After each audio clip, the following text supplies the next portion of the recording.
Hi everybody, welcome to Nair's Kitchen. We've been doing episodes every day this week, celebrating heirloom tomatoes. I've got some really beautiful ones here we're going to use today. And the recipe we're going to make today is ratatouille. Originally I had scheduled that we were going to make a fresh tomato sauce with pasta, which is something I really love a lot, but I also love ratatouille. So I've decided we're gonna do this one. It's one of my favorite dishes of the year, and it's all about this time of year. You use all the things that are coming out of the garden. We have a garden here, and so a number of these peppers, eggplant, these herbs came out of our own garden. My onions aren't doing very well. I have little onions, but we're going to use those also. Ignore these habaneros. They were just ripe and ready to go, and I picked them, but we're not going to eat them today. That's for a salsa episode. We also have some really beautiful zucchini. You can use summer squash, like yellow summer squash. You can use green summer squash, zucchini. Any of these delicate squashes will work really, really well. So it's a pretty simple recipe, and it's all these things that are coming out of the garden at the same moment. This is a French recipe, and it's a traditional French recipe that happens to be vegetarian, but it's really delicious and one of my favorite things. I really look forward to this. I would eat ratatouille with some crusty bread or something like that, maybe some bread and cheese. So it becomes sort of like a stew if you haven't had it before. What we're going to do now, so we're going to go ahead and put this all together. There's a lot of recipes on ratatouille out there that I've seen that are, I think, overly fussy. And I love Jacques Pepin, but I think that he demonstrated a really fussy version of ratatouille. And I think since then there's a lot of fussy versions where each of the vegetables is cooked separately. I just can't see that being the history of this food. This is like, this is all the things that are coming out of your garden, and this was a peasant's food. So I can understand that might be a nice way to control this recipe if you're making it in a fine dining restaurant. But we're going to make something much, much less fussy, but really, really yummy.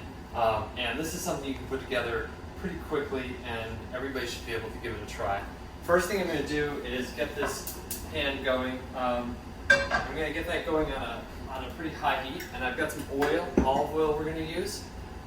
We're going to put eggplant in there first, and the reason I'm going to do this, usually I'm starting out with like onions and garlic when I'm making a soup or something, but in this case I want this eggplant to get at a pretty high temperature.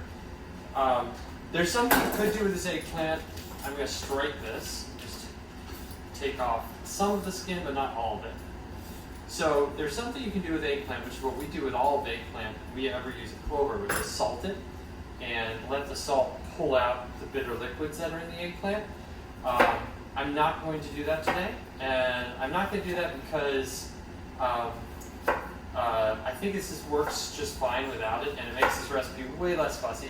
And this is something I think you should just feel inspired by what's in your garden or what's at the farmer's market, and go ahead and make it. I don't think it should be something you have to spend a lot of time planning or fussing over. And so the oil we're going to put this in is going to help make the eggplant awesome, even though I haven't salted it. There are a lot of different ways of treating eggplants, and salting eggplant is a really nice way to make it sweeter and get the bitterness out. But there are a lot of traditions of eating eggplant that you don't do that. So I'm going to put a good amount of olive oil in here. I probably put a third of a cup of olive oil in here right now.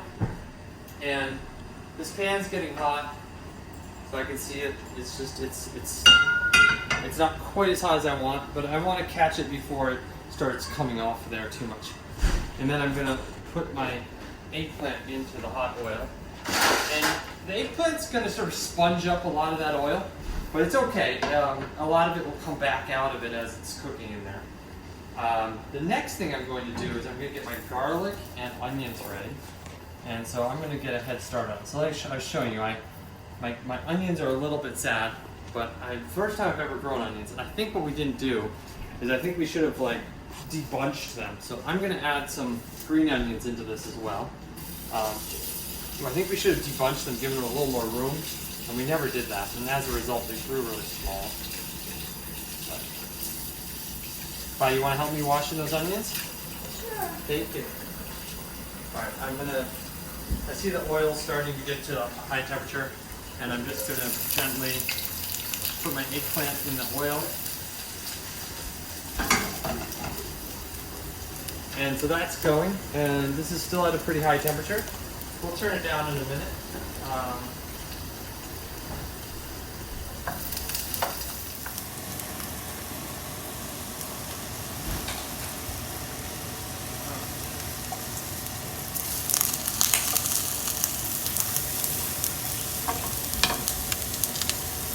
Okay, so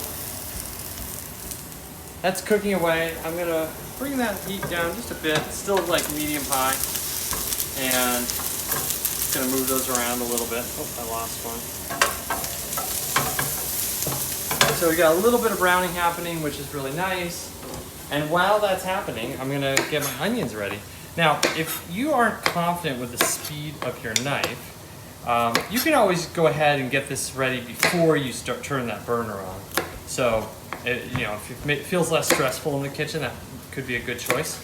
For some of you, where you get that eggplant ready, you get the onion ready, you get the garlic ready, and then you turn on the heat. Alright. So, I'm just peeling the skin off these onions. Clemmy wants to help me. She's worried about my timer, huh? They're worried about the heat on those? They're fine.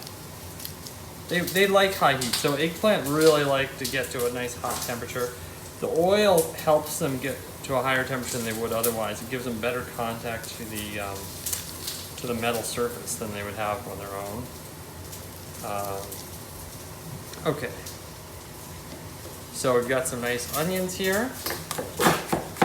And this is just going to be a rough chop. Okay. And come under here.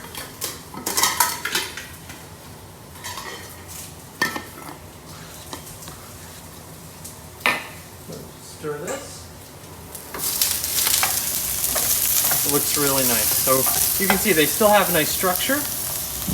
But they're starting to brown a little bit. Looks really beautiful.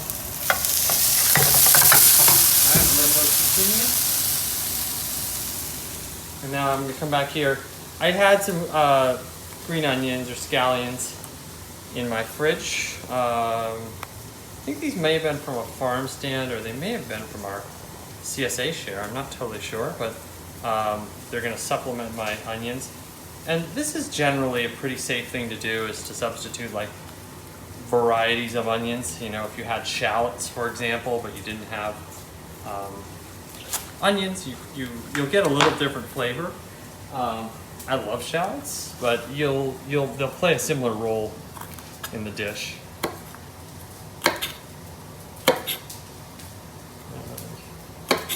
Cutting off these little roots. It's all looking good.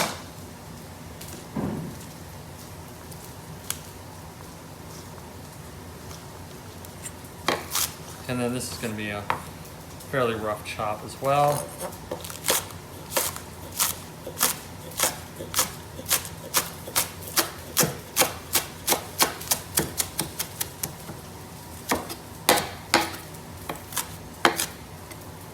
Okay.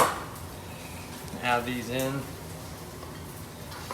Those other onions. Now I think we're at a nice spot with this.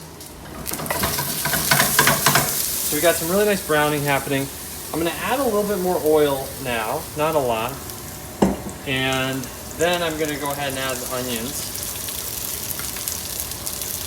So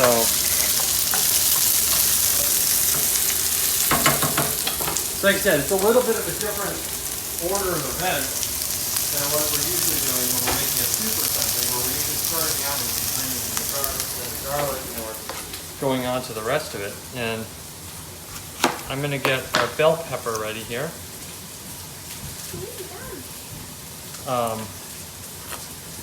The bottom of that one bell pepper had gotten a little bit of rot on it, which is okay. The part I rescued, the top of it, is in fine condition, so I'm not going to throw the whole pepper away. This one was from my garden. And this one has some little spots on it of damage as well. But this is not uncommon for organic vegetables, and it's not anything to be worried about. And we can just cut those little pieces out and enjoy the rest of it. Yeah. And these ones are from our garden, Violet. Wow. Yeah, isn't that cool? This is a fun time of year. Yeah. Wow. I think they were happy about the weeding we did the other day. Yeah. Alright, so we've got some pepper ready to go here. And I'm just going to add that in on top of those onions. And then we're going to add garlic in. Garlic is a little bit more delicate, so we're sort of working our way from the hardiest of the vegetables to the more delicate of our vegetables. And the tomato being the last one is going to go in there. But the eggplants like the heat the most, so they got in there first. And then onions next and peppers after the onions. And garlic's a little more delicate. It'll get bitter if it gets overcooked. So we want to wait until we're well along the cooking process. Here we go. So I'm just smashing these now. I'm putting my knife on them, and I'm hitting my knife with the palm of my hand. And when I do that, it crushes the garlic, and it releases the garlic from its skin. Let's see here. That one didn't go.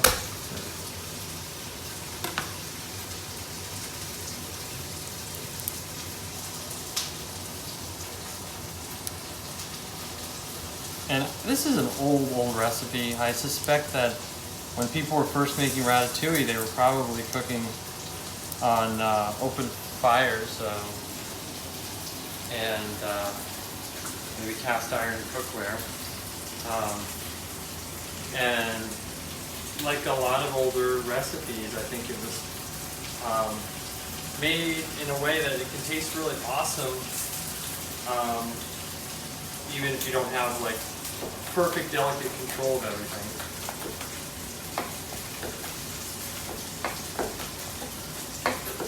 Alright, so those smell really yummy over there. We're going to bring our garlic and bring that into the mix.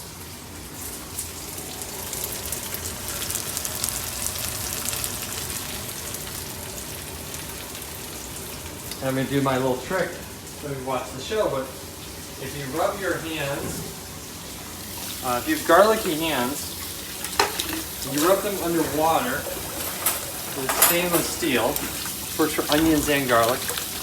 The stainless steel acts as a catalyst and gets rid of the garlic yogurt, which is really awesome. Okay, so I'm going to give this a little stir. I'm getting some really nice color on everything. Again, I still have like, the vegetables are intact, which I want. They're not like blown out and overcooked, but they have some nice color developing. At this point, I'm going to turn the flame down because the garlic's in there now, and as I was saying, the garlic's a little more sensitive, so I don't want to blast that with the max. And I'm going to move next to the zucchinis. And Clementine is the camera filmer today. Thank you, Clem. All right. Clem and I went to do some back-to-school shopping for her earlier today, and it was a little hard to do because you can't go into any of the fitting rooms, which I guess maybe I could have figured out if I had thought about it. But we had to just take our best guesses at everything. It worked out, though.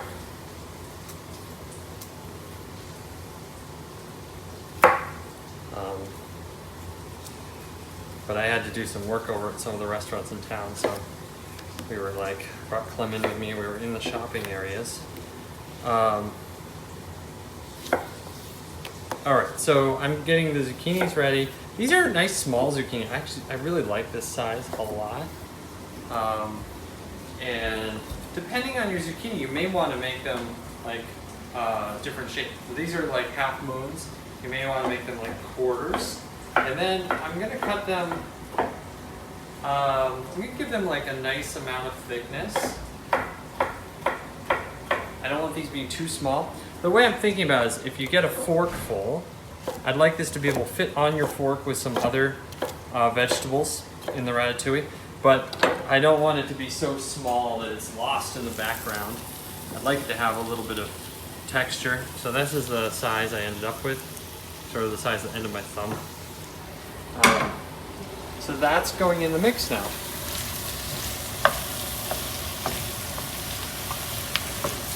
All right, so we've broken some of the rules of like super fussy ratatouille, which is we're not doing each of those cooked separately on their own and bringing them together at the end. Instead, we're cooking them all in one pot.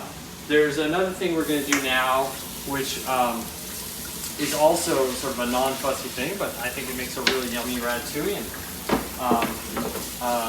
And I'd encourage you guys to feel free to try this out and see what you think. We're not going to take the skin off these tomatoes. So if we wanted to do that, what we would do is we would boil some water and we put a little cross on the end of the tomatoes and we put them in the water and peel the skin back. But in the spirit of doing something that's not overly fussy, we're going to skip them. So I'm going to take this knife and use my finger as a stopper, and I'm going to come around to cut out a cone shape and do the same thing with this second tomato. And again. I love tomatoes. This is such an exciting time of the year for me. All right, so I'm going to take that skin heavy part off the bottom of that tomato. And look at how beautiful that is. It's just gorgeous. Now, these are going to be a fairly rough chop because what's going to happen is these tomatoes are going to break down and they're going to become part of the background of this summer stew. And so I don't need them to be too finely chopped. So I'm just going to go ahead and put them in there directly. Same thing here. Take that end off. Nice slabs. And then a rough chop.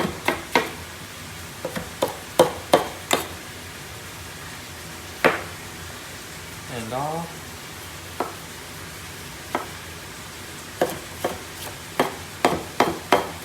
Tomatoes are so pretty. Yeah, the colors are awesome. I don't know how well the camera's catching it, but like these are so vibrant. The reds are different. One's more pinky and one's more blood red. They're all beautiful together. The yellow color is really beautiful. Such a pretty thing to get to enjoy. Some of them have a little variegation in them, stripes, spots, or like rainbow fades of color. It's so awesome. All right, so this is on a higher temperature again. And the theory here is building up to the more delicate vegetables in there last. So we've got some really beautiful color we developed on the eggplant, the peppers, the onions, the squash went in later in the process, and the garlic. We didn't really want to burn any of the garlic. And now we just added the tomatoes, bringing the temperature up. We're going to let those tomatoes break down a little bit. And then while that's happening, we have these herbs, and I like to wash these. Submerge these.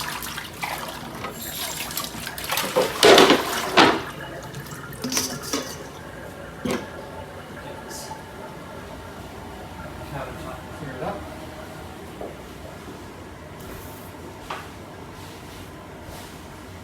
All right, all the bits of things are going to go in the compost.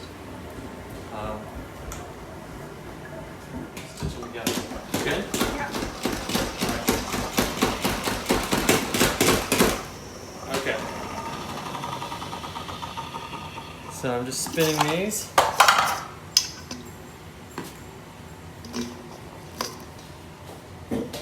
So these are the herbs that just came out of our garden. So pretty. I'm gonna pick through them a little bit. Yeah, there's a. So I have parsley here. I have basil, and I have a little bit of thyme. I've seen ratatouille recipes without any herbs, which I think is fine. So if you don't have fresh herbs, that's okay. But these are all beautiful this time of year, and they're harmonious with one another, and they're right there.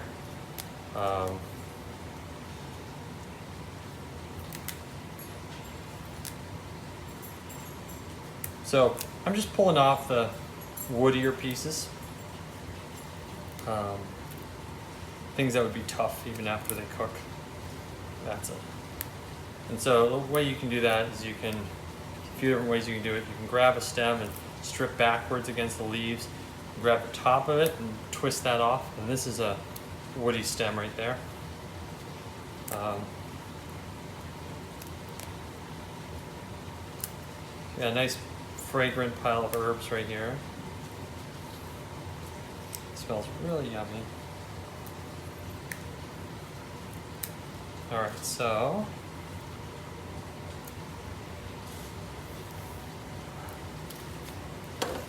now what I'm going to do now, I'm going to chop these up pretty fine. And what I'm going to do is I'm bring them together, and I'm going to be a little bit rough with them. And I want to make as compact little ball of herbs as I can. And then I'm going to bring my knife against that ball, and I'm going to start slicing through it. When I do that, I'm going to cut a lot of herbs at once, and each slice is like the same distance from the last one. So I have now a bunch. If I grabbed it, I should have like strips of herbs that are all going to be about the same width. Here's a good example. There's a strip of basil. And now I'm going to come at it from another direction. Same idea, just working through it, moving the knife a little bit each time. And now I'm going to let my knife sort of rainbow through this.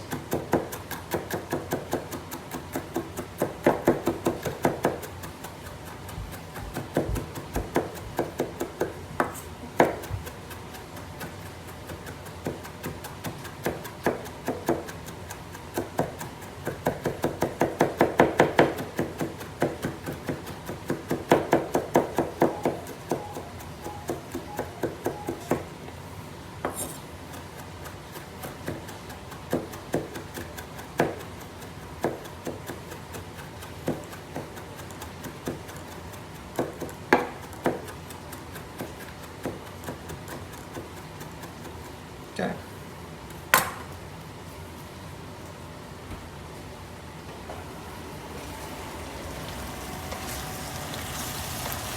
Looks really good.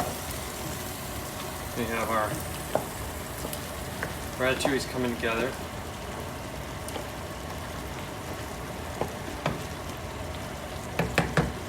We go a little further with these herbs.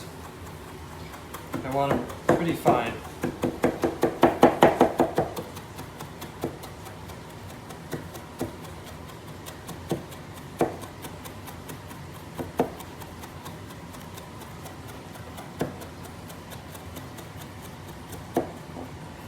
Okay. And now, those are going to be for a little bit later. I'm going to add them in, not at the very end, but I'm not going to add them in quite yet. They'll cook probably in the last 10 minutes or so. So I'm just going to set those aside next to the ratatouille. And this recipe needs to simmer for a while on the stove. So we're actually shooting this as recorded video. We're going to publish it. All the other shows this week are live, but this one I thought it would be hard to get to the final product live. Because we're going to let this go for a while more. Let's just take a look at it where it is right now before we go further. So you can see the vegetables are distinct. You can see I'm stirring it often enough that there's no like charring happening at the bottom. The tomatoes are starting to let go of their liquid, but the liquid's still, it has a little thickness to it, but it's a little bit watery. And what's going to happen as it cooks further is it's going to thicken. And the zucchini are still a little bit more raw than we want them. That's okay, they'll cook as well. Zucchini are a little bit delicate, so if we put them, we want them to have texture, but just be cooked, which is going to happen really nicely. But if we put them in much earlier in the process, they would have blown out on us, and we don't really want that to happen. So we're going to let this all continue to cook down. As it gets close to the end, we'll add some salt, and we'll add these herbs and taste it, and I'll film a little bit of that. I'm going to stitch it all together so you'll get to get a sense of it without having to wait around and watch me stand here with it. So we'll be back in like a second. You got it? Yep. Okay, so we're back. This is probably about 5-10 minutes later, and you can see the tomato background is thickening. This has a pretty orangey color, and I think that has to do with those yellow tomatoes we put in there. It's really pretty. But you may have a more red color than this, depending on what tomatoes you use. You can see my my zucchini are softening up a little bit, and as I'm bringing this back, like they're still liquid, but it's not falling in as fast as it was before. I like the thickness that is. I'm gonna add some of these herbs in here, and about half of what I chopped up, and stir that all in.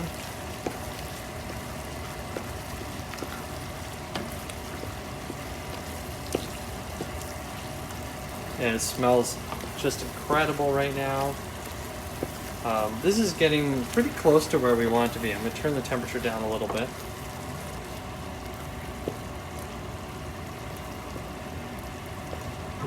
And so what we have in here is like distinct eggplant chunks.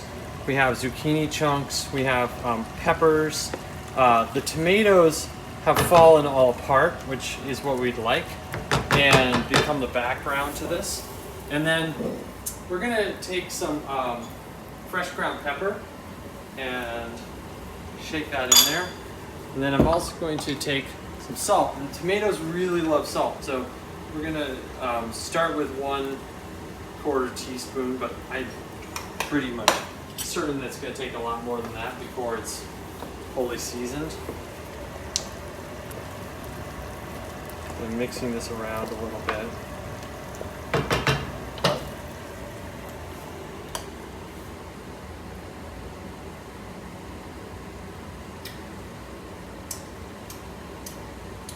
Really yummy. It's actually pretty close with that salt. I'm just gonna put a little bit more in, not a lot.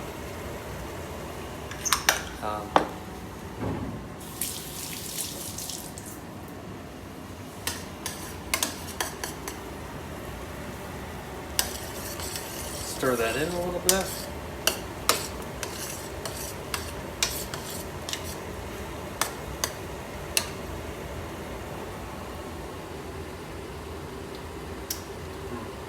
Really yummy. So it's at a really beautiful spot. It's like I have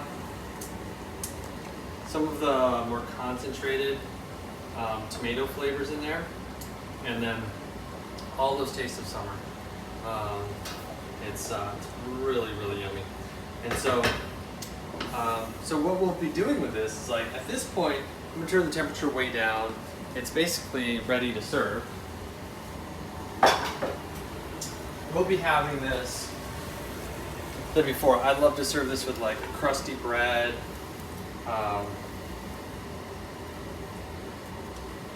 gonna go ahead and grab some of this. And that's our ratatouille. It's just one of my absolute favorite things in the summertime.